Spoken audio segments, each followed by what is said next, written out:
Komið sæl og blessuð. Gaman að fá að vera með ykkur hérna í dag. Takk fyrir það. Hvert kolefnisspor vörunnar? Þetta spurning sem þið heyrðu kannski aldrei fyrir 3-4 árum, en eru farin að heyra meira af núna og eigið eftir að heyra miklu meira af í framtíðinni, spá ég. Og ég ætla í þessu erindi að segja ykkur aðeins hvernig við metum kolefnisspor, hvernig það er samsett, velta fyrir sér eru kolefnisspor samanburðarhæf og sýna ykkur nokkuð dæmi kolefnisspor og líka kolefnisreiknivélar sem við höfum verið að þróa undanfarið. Tíminn er naumur held ég, en ég ætla að reyna að tala svolítið hratt, en vonandi náið einhver af þessu. Kolefnisspor, þetta er mælikvarði á sem sýnir áhrif okkar mannsins af loftslagsbreytingum, og þetta er mælikvarði, það talaði koltvísýringsígildi, það eru margar lofttegundir sem valda gróðurhúsaáhrifum og það er búið að búa til þennan samnefnara sem heitir CO2-ígildi sem við köllum í íslensku. Við köllum þetta kolefnisspor, ekki sótspor, af því að þetta er þessi CO2-ígildi. Sótið er allt annar þáttur í loftmengun, þannig að við tölum alltaf þetta þannig. En við tölum líka kolefnisspor annars vegar fyrir fyrirtæki og hins vegar fyrir vörur, og ég ætlaði bara aðeins að útskýra þennan mun, því að þetta er ekki alveg það sama. Þegar maður reiknar kolefnisspor fyrir fyrirtæki, þá reiknar maður það alltaf á ársgrundvelli, en fyrir vörur aftur á móti yfir virðiskeðjuna. Einmitt er að horfa á þessa hringrásar hugsun sem að Berglind var einmitt að nefna hérna áðan. Við reiknum ekki bindinguna beint inn í kolefnissporið, við gefum hann alltaf upp sérstaklega, nema að binding sé partur af vinnsluferlinu, eins og myndi verið tilfellinu hjá jarðhitavirkjun sem að væri í Carbfix. Þá myndi vera hægt að gera það þannig. En annars er alltaf tilkynnt sérstaklega og líka endurvinnsla. En þetta er allt, ég er að segja ykkur þetta er allt samkvæmt mjög mikið staðla, samkvæmt alþjóðlegum stöðlum, og svo í meira mæli verið að votta þessi kolefnisspor nú til dags. Hér er mynd sem sýnir, þið þekkja kannski þessa mynd, en þetta er mynd sem er úr Greenhouse Gas Protocol og það er stað sem notar til grundvallar þegar fyrirtæki eru að reikna sitt kolefnisspor, og rauða pílan hann í miðjunni á að sýna þá þætti í rekstrinum sem er bein áhrif af, og það eru iðulega náttúrulega bara allir þjónustuferlar, vinnsluferlar, framleiðsluferlar og fyrirtækjabílar og þess áttar sem valda losun inn í beinum áhrifum. Síðan eru gula og bláu pílurnar, það er losun neðar í virðiskeðjunu og ofar í virðiskeðjunu. Og þarna kemur einmitt oft spurningin, fyrirtæki sem eru að reikna sitt kolefnisspor á ársgrundvelli, þau þurfa ofta að spyrja sína birgja, hvert er kolefnisspor vöruna sem ég er að kaupa inn? Og þannig kemur þessi spurningu oft, og við höfum fengið dæmi það að reikna kolefnisspor fyrir fyrirtæki sem var að skila þeim upplýsingum til annars fyrirtæki sem var að reikna kolefnisspor fyrirtækisins. Ég sé ekki alveg búin að rugla ykkur, en svo hafið þið líka heyrt talað kolefnishlutleysi. Berglind var að segja ykkur rétt áðan að ONN ætlar að vera kolefnishlutleyst 2030. En hvað þýðir þetta kolefnishlutleysi? Jú, einfalt að segja að þá er losunin af sömu stærðargráðu og bindingin. Maður reynir að fyrsta lagi náttúrulega lækka, að minnka losunina, síðan að á einhvern hátt að binda eða draga á losunina á annan hátt, binda. Ísland er með stórt markmið, ætlar að vera kolefnishlutlaust 2040, og af hverju eru allir að þessu? Það er, kannski vitið þið orðið ansi vel núna, en þessi mynd þarna, hún sýnir þetta ágætlega, hún sýnir losun CO2 á ársgrundvelli sem er tæplega 40 gigatonn og árið 2020, og sviðsmyndagreiningar sýna það að ef við ætlum að ná undir hlýnun sem er cirka 1,5 gráða miða við, árið 2100 miða við þann hita sem var fyrir iðnbyltinguna, að þá þurfum við að vera kolefnishlutlaust 2050. Og þannig að þið sjáu að það þarf eitthvað mikið að gerast núna. Við erum ennþá að auka losun í heiminum, og því miður eru Kínverjar ennþá að byggja kolaorkuver og Japani líka, þeir eru að leggja niður kjarnorku, þá byggja kolaorkuver, þannig að við það þarf sem sagt margt að gerast á næstunni og mun örugglega mjög margt gerast á næstunni. Aðeins svo aftur að þá kolefnissporvöru. Kolefnissporvörur er alltaf reiknað fyrir sem sagt allt vistferli vörunar, alveg frá auðlindanáminu, framleiðslunni á íhlutum, ef við ímyndum okkur til dæmis í síma, þá það auðlindanámi, málmarnir í síman, framleiðslan á símanum, allir litlu íhlutirnir, dreifingin á honum til notandans, notkunartíminn og síðan endurvinnsla á förgun. Og hringrásarhagkerfi, það segir við eigum að loka þessum hring, við eigum ekkert að skilja, það á ekki neitt að detta út fyrir hringinn. En kolefnissporinu þá reiknum við alla losun yfir allan þennan hring. Og við hjá Eflu höfum verið að reikna svona kolefnisspor í mörg ár og orkubransinn eiginlega byrjaði hér á Íslandi á þessu og matvælafyrirtækin líka og við höfum reiknað út kolefnisspor fyrir mismunandi orkukosti hérna og fiskeldi og matvælavinnslu aðra, byggingar líka. Síðan eru flutning á orku og síðan eru ýmis iðnfyrirtæki sem hafa líka beðið útreikninga á kolefnisspori. Og þetta eins og ég segi, þetta allt reiknað samkvæmt alþjóðlegum stöðlum og við notum gagnabanka sem eru uppfærðir hverja einasta ári af því að það mikið af upplýsingu sem þarf til þess að gera svona útreikninga.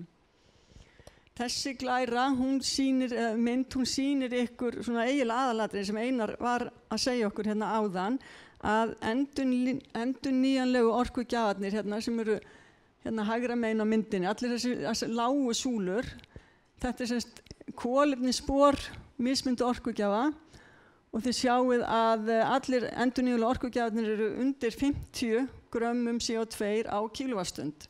Það er mjög mikilvægt að átta sig á stóru myndinni þessu að því að súlan lengst til vinstri, það eru kol og þar eru það 800. Þannig að svona meðallosun fyrir vatnsafl 8 á heimsvísu, tæplega það, og þá eru kolin 100 sinnum verri, 100 sinnum stærra kolefnisspor. Og þetta eiginlega svolítið mergur málsins að vörur það sem notuð orka, sem sagt óendurnýjanleg orka, hún alltaf með miklu hærra kolefnisspor heldur en það sem endurnýjanleg orka notuð. Þetta augljóst eins og maður segir sko, en hérna, og þarna höfum við svolítið forskot ef við erum að framleiða vörurnar á Íslandi miðað við erlendis. Það að sýna ykkur dæmi kolefnisspor sem við reiknum fyrir vindmyllurnar á hafinu sem Landsvirkjun með. Þannig að þetta bara sett upp svona myndrænt að þið sjáið að fremst í vistferlinum eru hráefna, kolefnisspor hráefna og framleiðslu sem eru 75% þessu tilfelli, þannig að þarna eru að tala allt stál og ál og rafbúnað, allt sem fer í vindmylluna. Síðan eru þarna 1% fyrirgefði sem fer í að flytja allan þennan búna til Íslands, 30% í reysinguna upp á Búrfelli og þessi tali svona hávagnast það mjög mikið að steypu í undirstöðunum og síðan reksturinn reiknaður á 25 ár, 4% mjög lítið og síðan mínus 10% fyrir endurvinnslu öllum búnanum eftir 25 ár. En þetta mjög algengt að sjá að hráefnin og framleiðslun af þeim, framleiðslun í íhlutunum mjög hátt í kolefnissporinu. En það ekki hægt að segja að kolefnisspor eru öll eins, þau eru mjög mismunandi og þarf að ofta tíðum að reikna þetta út fyrir hvert einasta tilfelli. Það sem hægt síðan að gera, við höfum reiknað þarna eins og til fyrir Fljótsdalsstöð, sjáðu mjög lágt kolefnisspor þar, 1,2 grömm, munið að kolin voru 800, raforkuflutningur 0,9, þannig að þá erum við með kolefnissporið til dæmis gagnaversins eða fiskiðnarins hérna í Íslandi. Og þetta hafa fyrirtæki nýtt sér í því að koma á framfæri gæðum sinna vöru og hérna reiknuðum við fyrir Odda fyrir nokkrum árum kolefnisspor þeirra á vinnslunni hérna heima á karfapokum og plastpokum og pappakössum og súlan í hverju einasta þessum myndum lengst til vinstri, það súla Odda, sýnir semst hæðin, sýnir þá stærð kolefnissporsins cirka og alltaf lengst til hægri Kína, bara svo eru nokkur önnur lönd þarna í milli og það sem við gerðum var að reikna fyrir verksmiðjur sem væri þá alveg eins notaði jafn miklu orku og með sömu ferla bara í mismunandi orkukerfi og þá náttúrulega sjáið þið það er svo miklu meira að nota kolum í Kína þrátt fyrir vinnuna sem Einar að stunda sem mjög gott að þá kolefnisspori miklu lægra ef að karfapókin framleiddur á Íslandi en svo hérna eins og til dæmis Svíþjóð hérna pappakassi það svona svipað því Svíþjóð mikið notað á vatnsafli eins og á Íslandi og líka kjarnorka sem lágt kolefnisspor. Annað dæmi hérna ölgerðin, við erum nýlega búin að rekna fyrir þau kolefnisspor, þau voru að skoða umbúðina hjá sér og það sem ég að sýna ykkur með þessu að það mismundi áherslur hjá aðilum, menn að nýta svona greiningar til þess að bæta hjá sér í framleiðslunni eða í ferlunum til þess að draga úr kolefnisspori, menn líka nýta þetta til þess að sýna bara öðrum í virðiskeðinu hvert kolefnissporið í markaðsskyni og þess aftar. En hérna hefur þetta allt reiknað, kolefnisspor reiknað per lítur drykkja og það var reiknað fyrir mismunandi stærðir af ílátum 275, 33, 50 centilitra, 1 lítur og 2 lítrar og kannski aðalatriðið hérna var bara að sýna ykkur að hæstu súlurnar fyrir hverja stærð af umbúðum var gler í þessu tilfelli og þarna geta þá menn séð okkur hvað það eru mismunandi litir sjáðu á súlunum að hérna brúni liturinn endurunni hráefni svo kemur appelsínugult frumframleitt hráefni, tappin líka appelsínugulur, sjóflutningarnir ljósblár, landflutningarnir dökkbláir og svo blástur á plast hérna flöskum þarna grár og sést nú sjaldnast. En þá sér maður hérna fyrir glerflöskur til dæmis að þarna svolítið mikið dökkblátt sem landflutningar og þá geta menn átt að sjá því, heyrðu það kannski eitthvað sem við getum bætt í þessum landflutningum og einhvern hátt, dregið úr þeim eða breyttum orkugjafa eða eitthvað slíkt, bara sem dæmi. Hérna, og ef maður horfir til dæmis á 50 centilitrana þá kom í ljós menn reiknuðu fyrir PET sem bara með engu endurunnu plasti og líka fyrir áldósur og gler. Áldósum kom best út eða betur heldur PETið með engur endurvinnanlegu plasti en síðan þegar maður bætti við endurvinnanlegu plasti þá lækkaði kolefnissporið umtalsvert. Þannig að þetta hægt að nota í að hugsanlega að fara að breyta umbúðunum og lækka þannig kolefnissporið. Annað dæmi hérna steinullin fyrir norðan. Þetta hérna skemmtilegt dæmi en steinull hérna framleidd bara úr basaltsandinum í fjörunni við Sauðárkrók og megin hráefnin basaltsandur þaðan, skeljasandur úr Faxaflóa, síðan erum við með ólífinsand frá Noregi og svo súrál.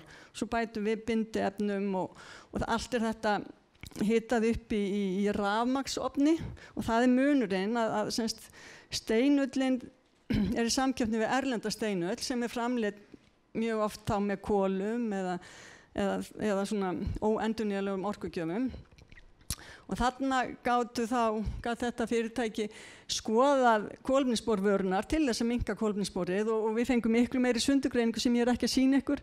Rauði liturinn þarna 30% af sporinu vinnsla hráefnanna, flutningur til verksmiðjunnar öllum hráefnunum einhver 7-8% og síðan framleiðslan hjá þeim 60% eitthvað þannig og flutningur á verkstað, þetta nú mjög bölki efni en það samt flutningurinn ekki nema einhver 10%. Það sem var líka spennandi fyrir þá var að þarna ég með mynd sem sýnir kolefnisspor fyrir steinullina íslensku þegar það búið að flytja það á byggingarstæði Reykjavík, það þetta hérna rauða og við setjum þá 100%. Svo þetta hér samkeppnisaðilarnir, Parrock og Rockwool og Roland, erlend steinull og hún með allt upp í 3,5 sinnum hærra kolefnisspor.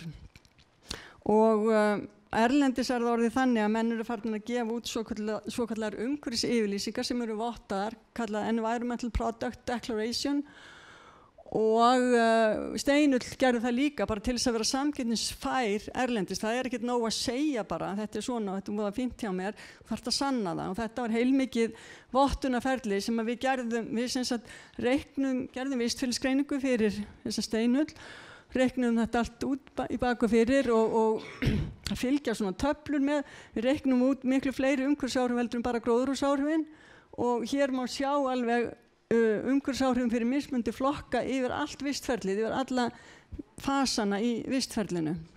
Þannig að þetta eru svona upplýsingar eins og næringarefna innihald á vöru. Nú erum við bara komið með umhverfisinnihald vörunar í þetta blað. Og þetta eitthvað sem ef þið viljið vita umhverfisáhrif einhverja vöru sem þið eru að kaupa inn, sérstaklega þetta orðið algengt með byggingavörur, þá getið þið kallað eftir svona umhverfisyfirlýsingu, svona EPD heitir þetta. Já, hérna, ég að fara kannski svolítið hratt yfir þetta. Steinullin, ég var að sýna ykkur hana. Hér dæmi útreikning á kolefnisspori fyrir heila byggingu. Þetta nú nýjar skrifstofur Alþingi sem hafa verið að taka skóflustungu af í síðustu viku. Og hann að vinstra megin sjáum við súlu sem með, þeir farin að kannast við þetta, rauði liturinn eru byggingarefnin í bygginguna, grái flutningur á öllum efnum og framkvæmdafasin, blái svo notkunartíminn og loklíftíma hann efst. Þannig að þið sjáuð aftur að það sirka helmingurinn af kolefnisspori byggingarinnar eru efnin sem fara í bygginguna og notkunartíminn, það reikna alltaf 60 ár fyrir byggingar. Og svo hægri súlan, þar erum við búin að sundugreina þetta miklu meira og þá kemur í ljós til dæmis að steinsteypan vegur 30% í kolefnissporinu. Af því að það hérna framleiðsla á sementi sem að losa svo mikið CO2. Þannig að okkar hönnur, þeir eru núna að vinna í því að minnka steypuna og líka fyrirskrifa mismunandi samsetningu á steypu. Þú þarft ekki alltaf jafn mikið sement í alla steypu í byggingunni, eins og menn kannski gerðu alltaf einu sinni. Núna hérna í lokin ætla ég að segja ykkur bara frá 2 reiknivélum, núna er ég í smá tíma eftir. Matarspori, við hjá Eflu höfum alltaf lagt mikla áherslu á umhverfismálin sjálf. Við erum búin að halda grænt bókhald og verið með vottað umhverfisstjórnin í alveg síðan, hvað held ég, 2005 eitthvað þannig. Og við erum með umhverfisviku alltaf á vorin og síðustu umhverfisviku ákváðum við að sýna starfsmönnunum okkar kolefnisspor fyrir matinn sem þeir að borða í mötuneytinu. Gerðum þetta nú fyrst bara í Excel en svo vakti þetta svo mikla athygli og margir vildu sjá og fá líka, þannig að við settum þetta upp í svona þjónustuvef og í þessum þjónustuvef erum við með 60 mismunandi matvæli og við erum bæðið með íslensku og erlend matvæli og erlendu gögnin þau eru öll byggð á vistfélagsgreiningu sem eru birtar vistfélagsgreiningar og bak við þau liggja greiningar fyrir 30.000 mismundi bíli. Íslensku gögnin við hefum ekki alveg smörg íslensku gögn en við setjum þau jafnáðum inn eins og eitthvað er reikna fyrir íslensku vörurnar. Og það verður að taka það fram að þarna alltaf meðaltalstölur, þannig að við erum ekki með, það náttúrulega alltaf einhverju sem gera betur heldur en meðaltalið. Og það tekið tillit til alls vistferlisins í þessum greiningum. Í erlendu greiningunum alltaf allt vistferli, það að segja breyting á landnotkun sem oft hátt í kolefnisspori, framleiðsla fóðurs, rekstur bílisins, vinnsla matvöru, flutningur, umbúðirnar og svo sala. Þannig að þetta telur allt saman í kolefnissporið. Og ég ætla þá að sýna ykkur bara hvernig þetta getur birst. Það hægt að birta 5 mismunandi máltíðir í þessu sjónarhorni hjá okkur og þarna dæmi lasagna, þessi súlan vinstra megin lasagna með nautakjöti og hægra megin með svínakjöti. Sjáu það svolítið munur á súlunum og hérna eru uppskriftirnar rauninni fyrir það sem á disknum. Ef menn velja sér, það alltaf hægt að velja 2 valkost í okkar mötuneytu, við vorum alltaf meitt svona grænmetis, þetta ekki dæmi það samt, en það var alltaf meitt grænmetis og eitt sem fiskur eða kjötið eitthvað svoleiðis. Og hérna svo berum við þetta saman við einkabílinn, losun sem verður að meðal einkabíl, af því að það eitthvað sem fólk þekkir. Og þá sjáum við að við borðum svona 1 skammt af lasagna með nautakjöti, það eru 180 grama nautakjöti í því og 20 grama smjöru og 40 millilitra mjólk og svo framvegis.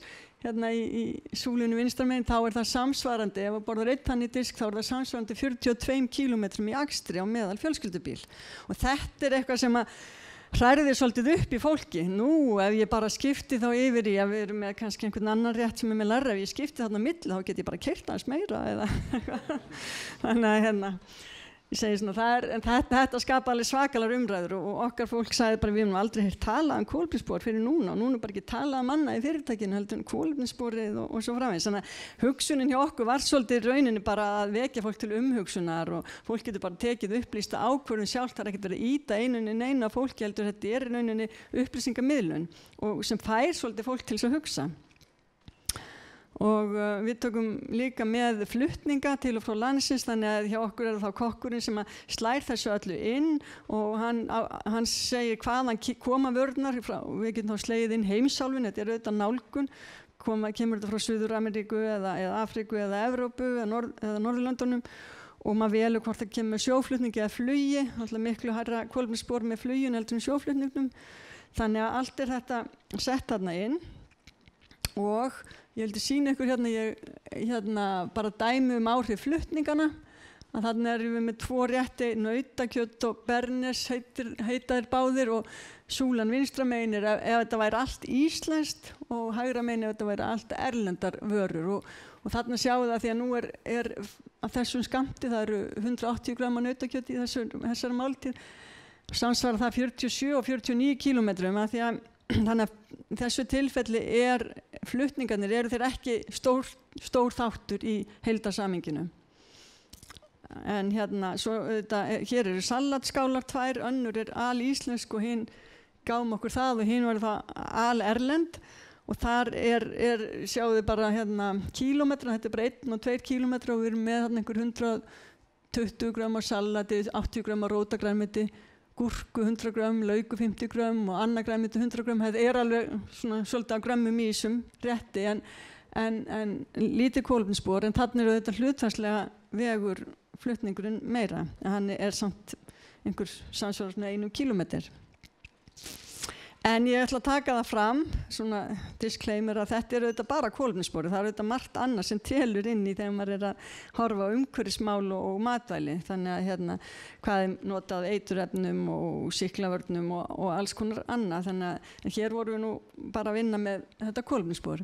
Síðan var annað skemmtilegt verkefni sem við unnum með Orkuveitunni og það er kolefnisreikni fyrir einstaklinga, fyrir almenning, fyrir okkur öll og hugsunni þar var að hérna, hvað getum við gert? Við hlustuðum öll á þess að þætti í fyrra hvað höfum við gert og allir eru hálfþunglindir yfir þessu, þannig að þá kom upp þessi hugmynd, hvað getum við gert og fyrsta atriðið er að hérna, þekka, vita, þú veist, hvað er það sem skiptir máli?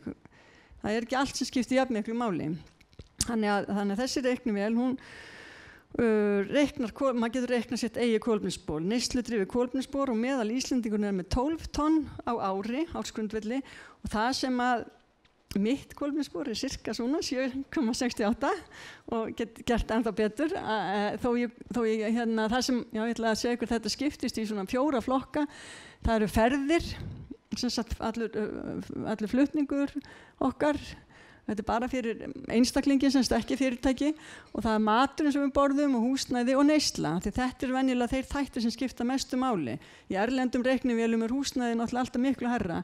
Það sem er hérna gráu súlurnar er alltaf meðal kolefnisspor Íslendings og bláa súlan er það kolefnisspor sem þarf að vera ef ætluðum að ná markmiði Parísarsamkomulagsins sem ekki meiri hlýnun heldur en 1,5 gráða miðað við þarna fyrir iðnbyltinguna.